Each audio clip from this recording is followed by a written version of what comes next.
नमस्कार और स्वागत है आपका हमारे चैनल में। तो साथियों, रूस भारत को और भारत के लोगों को बहुत बहुत शुक्रिया कह रहा है, हमारा एहसान जता रहा है। और भारत ने आज अभी 2024 में जो करा है उसे लेकर रूस बहुत ज़्यादा इमोशनल हो गया है। और ऐसा होना भी चाहिए, क्योंकि इंडिया ने जो काम किया रूस के लिए अभी, उसका एहसान रूस कभी भी किसी भी तरीके से नहीं चुका पाएगा।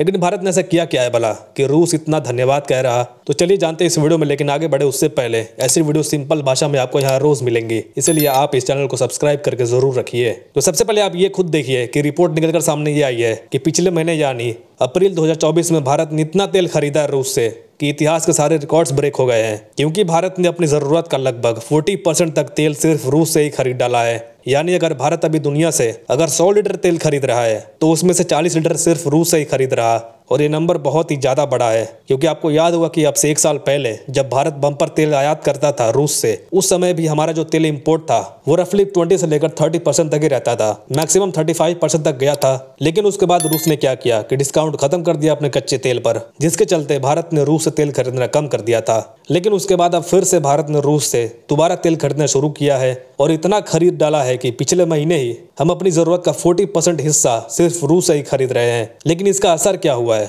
तो ये तो आपको मालूम होगा कि पिछले साल रूस की अर्थव्यवस्था तमाम प्रतिबंधों के बावजूद भी यूरोप में सबसे तेजी से ग्रो करने वाली इकोनॉमी बन चुकी थी, क्योंकि ये बहुत ज्यादा कच्चे तेल भारत और चीन को बेच रहे थे। लेकिन यहाँ कहा जा रहा था कि ये कुछ टाइम तक चलेगा, फिर अगले साल सैंक्शंस के कारण भारत और चीन कच्चा तेल खरीदना कम कर देंगे रूस से, जिससे कि रूस की इकोनॉमी गिरने लगेगी। और इस साल की शुरुआत में ऐसा हुआ भी था। चीन की कंपनियों ने सैंक्शंस के कारण कच्चे तेल खरीदना कम कर दिया था रूस से।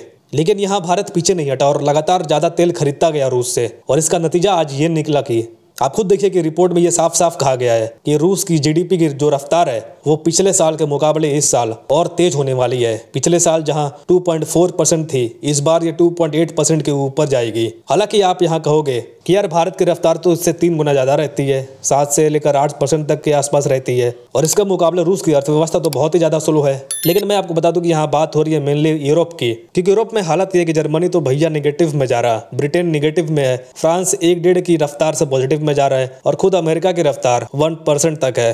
जी हाँ, यहाँ हमें ये देखने को मिल रहा है कि जिन देशों ने रूस पर प्रतिबंध लगाया था, सैंक्शंस लगाया था, उन देशों की अर्थव्यवस्था अब चरमरा चुकी है, बुरी तरीके से फट चुकी है। वहीं रूस लगातार पॉजिटिव में जा रहा है और आगे बढ़ता जा रहा है। ऐसे में आने वाले समय में ये मदद रूस के लिए और ज्यादा क्रूशल हो जाएगी और रूस चाहेगा कि भारत उससे और ज्यादा तेल खरीदे। क्योंकि अभी अभी हाल फिलहाल अमेरिका ने यूक्रेन को 61 बिलियन डॉलर की मदद भेजी है, 61 बिलियन डॉलर की, और ये रकम बहुत ज्यादा बड़ा है, ह्यूज नंबर है। मतलब अगर इसे एग्जाम्पल में देखें तो भारत का डिफेंस बजट ही 75 से लेकर 80 बिलियन डॉलर तक है। अब सोचिए 61 बिलियन डॉलर, कितनी बड़ी रकम की मदद भेजी है अमेरिका ने यूक्रेन को।